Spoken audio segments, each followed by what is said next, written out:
Welcome to What Your Money Would Say with Andrew McNair. If you're close to retirement, Andrew is here to help you speak the language of your money. He'll help you learn about strategies for creating income in retirement, managing your wealth, and minimizing taxes. Welcome to What Your Money Would Say with Andrew McNair.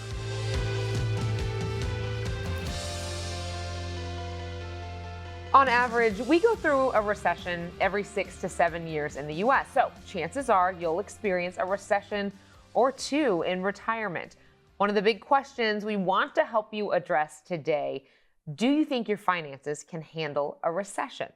Welcome to What Your Money Would Say. I'm Kelly Dame, and we're here with Andrew McNair. And I love this topic because there are so many what ifs in retirement. And so it's all about building that plan when you come across these. Yeah, we have to anticipate the what ifs. They're going to happen. And so when we're investing in clients' assets, and if you're trying to do this at home, you have to understand that there are cycles. And if you live long enough, you'll see the cycles play out multiple times. And these different currents like oil prices, real estate prices, stock market valuations are always fluctuating.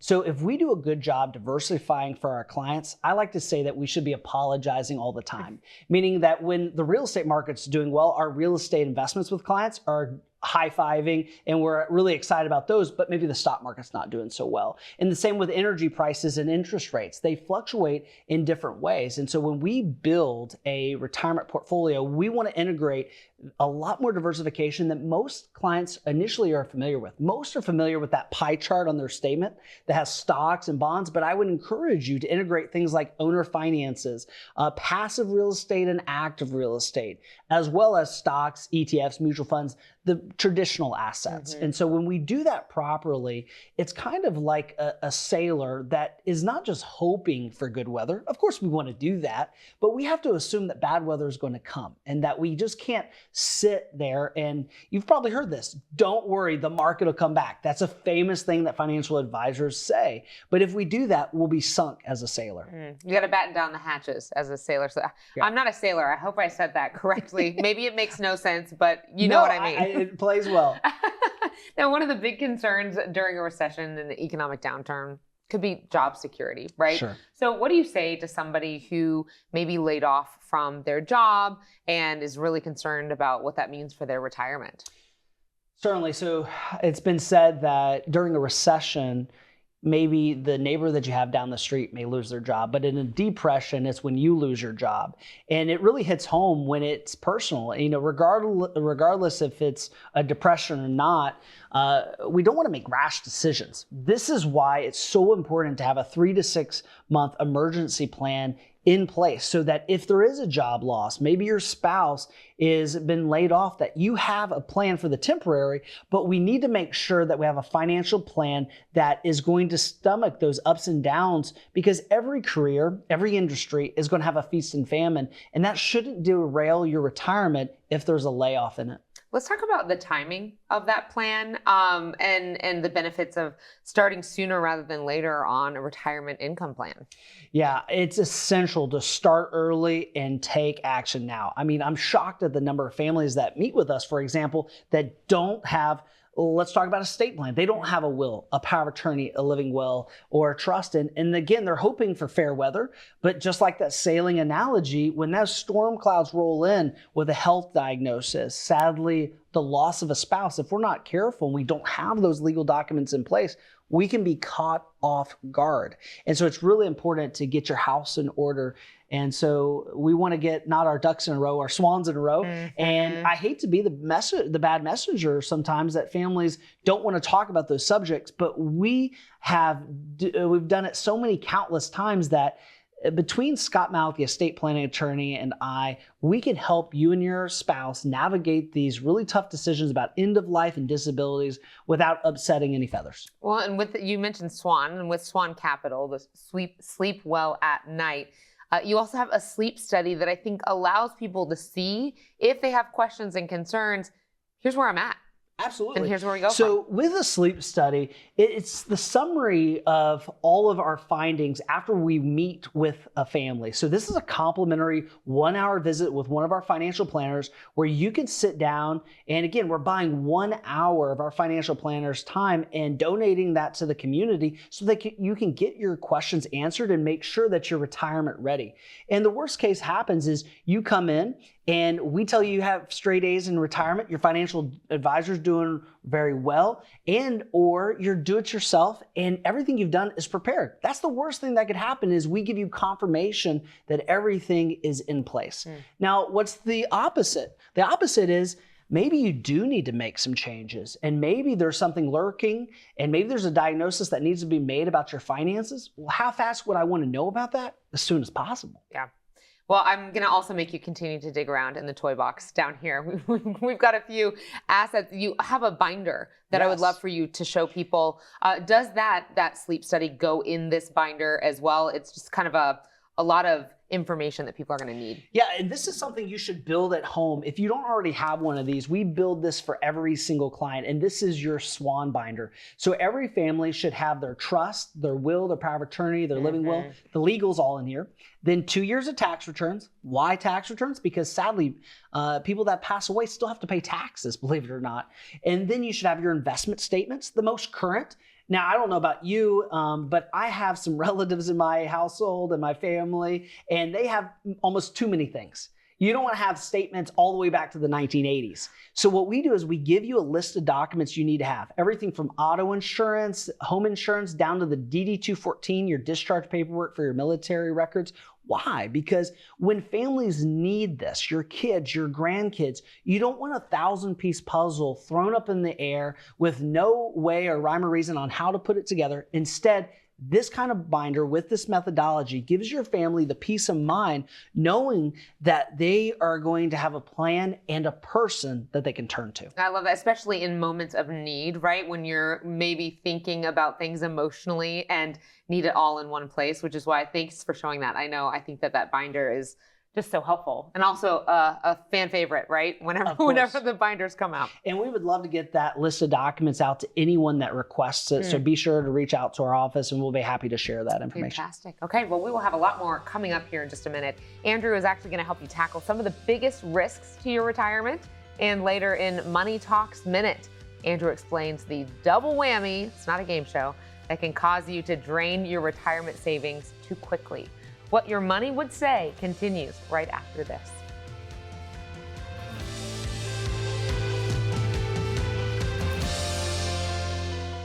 How does your future look in retirement? When you don't have a strategy, the future might look a little fuzzy. But with someone asking the right questions and helping you learn where you truly stand, it can become easier to work towards your goals. You need a plan to help generate income that will last as long as you need it. And the first step to creating an income plan is an analysis of where you are now. Let us help you bring your retirement into focus with your free income analysis today.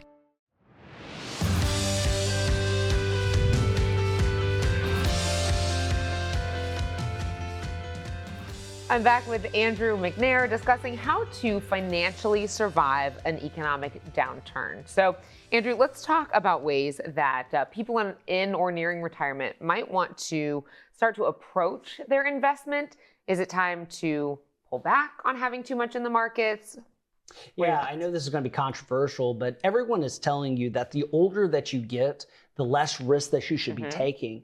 But it can't be that easy, and here's why. Because I have clients that retire at 52 and 72. So it can't just be based on age, but it has to be based on when you will start needing income from the assets that you've saved.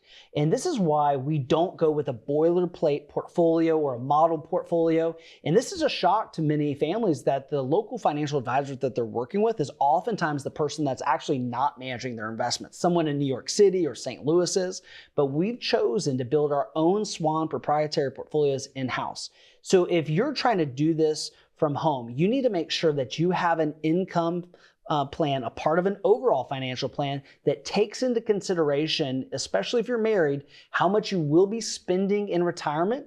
And so that y'all can have a great discussion about, because this is so true. There's always usually a saver and a spender. We have to make sure that we have a financial plan that marries those ideologies together and that won't derail the plan, or worse, you feel guilt about spending money in retirement. So how do you help people find, and it's a balance, right, between safety and risk, and especially when it's a couple trying to figure out how to balance that between them? Yeah, it can be quite fun to navigate this within families. But investing in the stock market has market risk. And what I try to get across to every single family is that everything is risky. If you think about it, putting money in a CD or a checking account or money market is risky. It just has a different risk. It's called inflation. If you put money in the market, it has that market risk that we talked about. Real estate has real estate valuation risk. Everything has risk. So the decision is not about what doesn't have risk. It's about what has types of risk that we can stomach and be okay with. Because there's a difference between stomaching that risk and being able to tolerate that risk. And so what I try to help families and coach families to do is pull the fire alarm before the fire ever happens. And this is why we stress test clients' portfolios, meaning we don't stick them on a treadmill and, put these wires connected to them. No, what we do is we run it through financial planning software. And this is a new field of study called behavioral finance, is to make sure that if there's another 2008, will your portfolio drop 30, 40% to the point where you can't stomach it no longer?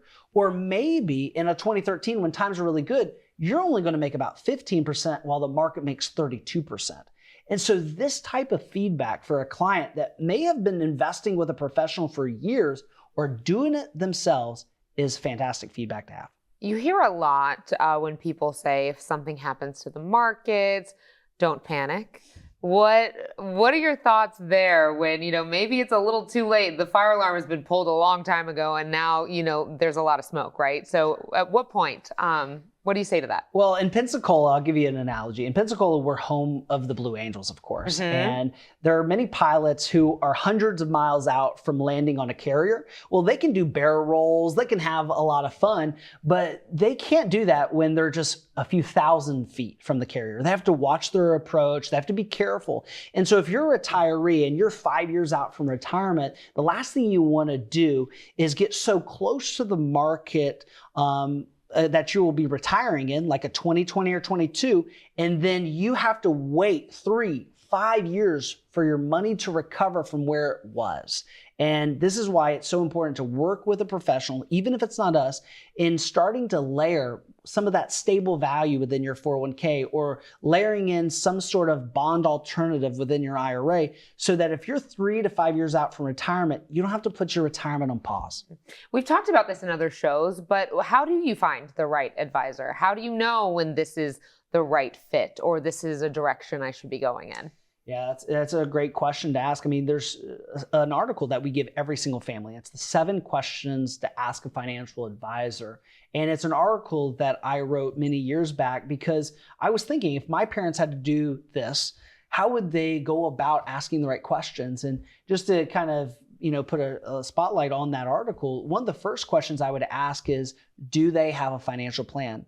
So many times we get financially naked meeting with a financial advisor, but we never turn the tables and we say, show me about your financial plan, your financial situation. What are you investing in? I think we have a right to ask as the consumer to make sure that they're not telling us to invest in one thing, but have none of their own money there too. The second thing that I think is really important to ask is your fee structure. Are they charging performance fees, asset management fees, commissions, or are they charging hourly? And believe it or not, there's actually nothing wrong with any of those types because sometimes people say, AUM fees are best. Well, maybe performance fees are best because they have more skin in the game with the client. What I believe is that clients should know what they're paying, know what the services they're getting for them. And I think that's the education every client should have. And you said that writing those 7 was tough to narrow it down just because there are so many important things to know. But also when it comes to a one-size-fits-all, that also should be a red flag, right? If you're working with someone who says, hey, like everybody's doing this. Yeah, oftentimes when you're wearing rose-colored glasses, all of the red flags don't look like red flags. And so I think it's important to go into an interview setting and think of it like that. When you're interviewing a financial advisor, understanding that you hold all the cards. This is your money at stake, and it's important to get the questions asked and get the answers you're looking for. Great. Things to keep in mind, Andrew. Thank you. Straight ahead, how much of an impact can a major market drop have on your retirement? Well, it depends on a number of things, including the timing. That's next in Money Talks Minute. And still to come, Andrew answers some of your most pressing retirement questions. You are watching What Your Money Would Say. We'll be right back. When it comes to planning for the future, time may not always be on your side. Think about your taxes. Tax rates are historically low right now, but they'll likely be higher in the future. With the right planning and strategy, you might be able to cut your tax bill in the years to come. But don't wait until it's too late to take advantage of today's lower tax rates. Let us be your partner in planning for tomorrow so you can enjoy your retirement today.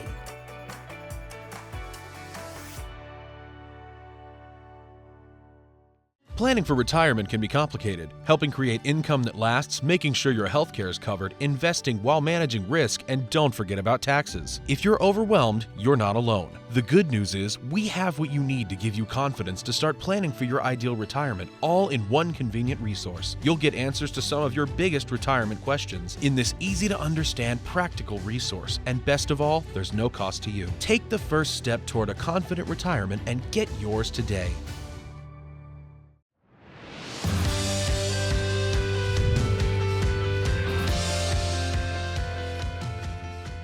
In today's Money Talks Minute, Andrew illustrates how the timing of a market drop can have a big impact on your bottom line.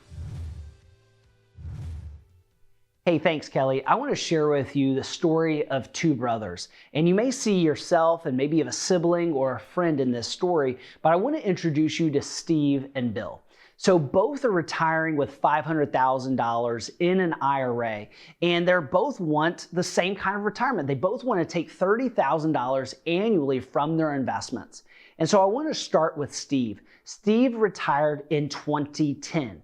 And as you can see right here, Steve has invested in the S&P 500 with no funny business. This is the S&P 500 without any fees. And as you can see, his money, even with taking money out, is still going up. And what a great situation to be in if you're Steve. And this is oftentimes what we see with a lot of clients that start their retirement off on a good note until they reach a different time in the market. And when you retire actually can dictate the success of your retirement. How so? Let me introduce you to Bill. So when we look at Bill, Bill also has $500,000 saved for retirement. He's also taking $30,000 out for retirement. But look right here, Bill is about to run out of money and is in bad shape financially for retirement.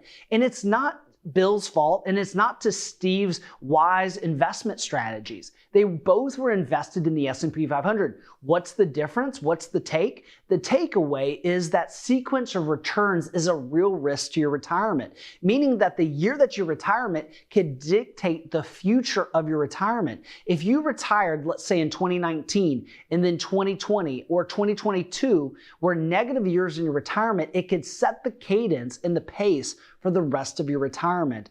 And how I like to translate this is if you're not careful, Bill could be actually moving in with Steve. And you don't want that to be your story where you're moving in with a relative because of the financial plan that you were given by a financial professional or the financial plan that you put together on a spreadsheet. And I'm one of the biggest spreadsheet nuts. But at the end of the day, when we invest and actually put our money back into the market and for retirement, we don't want to run out of money in retirement. And the only way I know how to do that is through utilization of financial planning software that runs many Monte Carlo simulations to make sure that you have ideally 95 to 98% probability of never running out of money in retirement.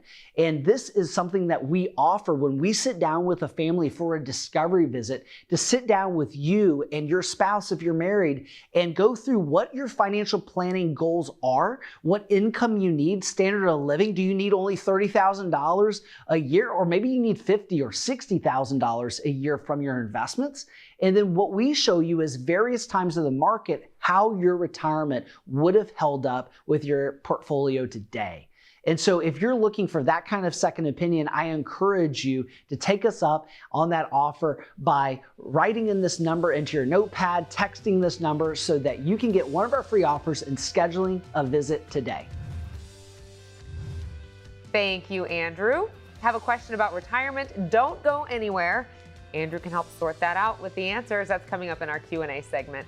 What Your Money Would Say continues right after this. On the surface, your retirement plan might look solid. With your 401k or IRA, Social Security, investments, and insurance coverage, you appear to have it all covered. But what could you be missing? Below the surface, is your retirement exposed to too much risk? It's time for a deeper dive into your portfolio. We can help you uncover the risk that lies beneath the surface and learn about strategies to help preserve your savings. Get your free risk analysis today.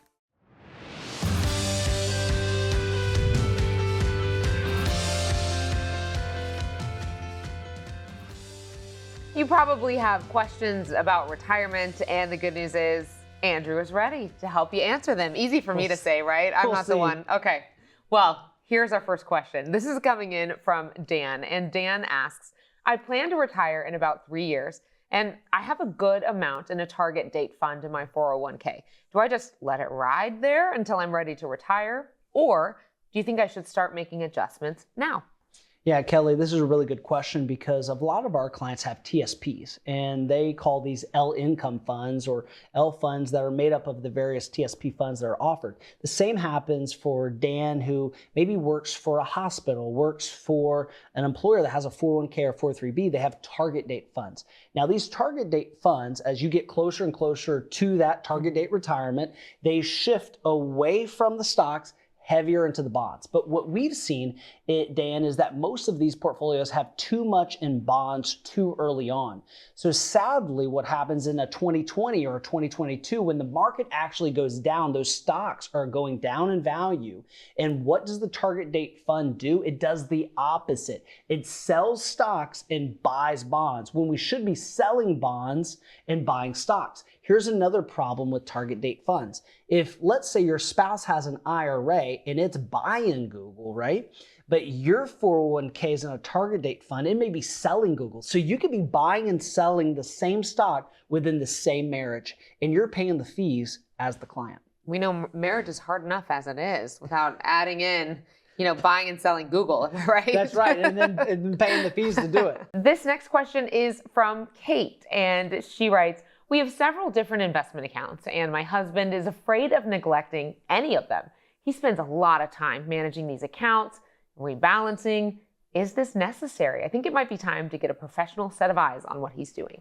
Well, first off, I love that Kate's husband is really hands-on. So it sounds like he's rebalancing his 401k. So at first glance, that is really good. But what we found is, and I kind of alluded to it earlier, is that when you have two different portfolios, so one spouse has a 401k, one has an IRA, unless we look under the hood and we do a deep analysis, we call it a stress test, where we take a really close look at their investments and we overlay them over top of each other, we see a lot of interesting factors. One is that they may have more in technology than they ever realized. Maybe his 401k is 35% in technology, but hers is 28% in technology. And before you know it, there's 12 sectors of our economy. But if you have a third of your portfolio in one sector, you're going to feel it if there's another .com crash. If you have a third of your money in financial stocks during 2008, you're going to feel it. So what we're looking for is not only sector diversification, but you also want to look for what we call capitalization diversification, meaning a lot of families, when they first come to us, have a lot of large companies, but no medium or small companies. And then the last thing we look at, and I know we're in the weeds here, but it's so important, is when Kate's meeting with her husband and the financial advisor, hopefully, they're looking at the difference between value and growth. And so every time we sit down with a client and to give them a second opinion, we want to show them how truly diversified they are or not and how they can fix it. How often should we be putting our portfolio under this stress test? I would think at least 1 to 4 times a year, because when we send out a reallocation email to our clients, a lot of times they reply back and say, Andrew, I'm glad I rebalanced because right before we did this rebalance, there was a big market hiccup. So anytime there's a big swing in the market positively or negatively, we want to rebalance the portfolio so that we can actually sell some of our winners to buy some of the losers, so that when that rebalancing finally does change in the market, that rebalance has actually protected us from that market that's manic depressive. Now, our next question is from Daryl, and Daryl asks, how can I figure out how much I need to take out of my retirement accounts to satisfy the required minimum distributions? So we always joke that RMDs are not your friend. They were the government's procrastination plan for procrastinators. So Daryl, here's what I'll tell you. If you have an IRA, all you have to do is take your December 31st value, run the calculation, and that'll tell you exactly how much you need to take from your December 31st account value. So here's the other thing you need to understand with RMDs. If you have a 401k, a 457, a TSP, and an IRA, each one of those has its own RMD. And the problem is if you're not careful, you'll actually not take enough. And this is why we do encourage a lot of families to consolidate their 401k and TSP into one IRA so they can take what's called an aggregated balance, meaning they can take from one IRA. Even if you have 10 IRAs, you can take the RMD just from one. And one other thing I want to note is QCDs. Many 401ks, TSPs do not allow for qualified charitable distributions. And right here in the Gulf Coast, we have so many families that are charitable, which means that they're giving money to their church and charity every year. But because they're not giving over $30,000 plus utilizing their standard deduction, they get nothing for their generosity. So by helping families with a QCD, a qualified charitable distribution, we can help that family send up to $100,000 a year tax-free, meaning they don't pay any taxes and they keep their standard deduction. And it's right there in the tax code, but if you're only talking about taxes once a year, that's not enough. You can see why it's called tax strategy, right? Yeah. There's a lot of moving pieces and some strategy that goes into it. Tax planning is one thing, and tax preparation is what you do in April. Yep, 2 totally different things. All right, Susan asks, I'm a single woman in my late 50s. I feel good about what I've saved for retirement, and I'm in good health. I don't have any children, but I do have 2 nieces, and I'd like to leave them each with some of our family's jewelry and a little money. What's the simplest way to set this up? Well, what you need to do is sit down with an estate planning attorney, and this is why we have an estate planning attorney in our office. You want to make sure that you have a will, a living will, and a power of attorney. Those are the basics. But if we zoom into the will, for example, it has what's called a Schedule A. So that Schedule A is basically the inventory sheet of your will. And you want to make sure that everything's spelled out, all those personal items. Because if you don't, you may have the legal documents, they've been set on the shelf, they've got this much of dust, but it doesn't match your wishes perfectly, and you haven't itemized what needs to be itemized in there. And so this is why it's so imperative to get a second opinion on your legal documents. Okay, fair enough. We've made it to the end of the show. As always, Man, that was quick. I always goes quick when you're having fun, and appreciate the time and the knowledge that you share with us daily. Always. Well, thank you again. And if you want to learn ways to help generate lifetime income, potentially reduce your tax bill, and maintain your lifestyle in retirement, reach out now. Andrew and the team are ready to help you start building a retirement plan designed to help you flourish in retirement. For Andrew and the rest of the team at Swan Capital, I'm Kelly Dame. Thanks so much for joining us on What Your Money Would Say.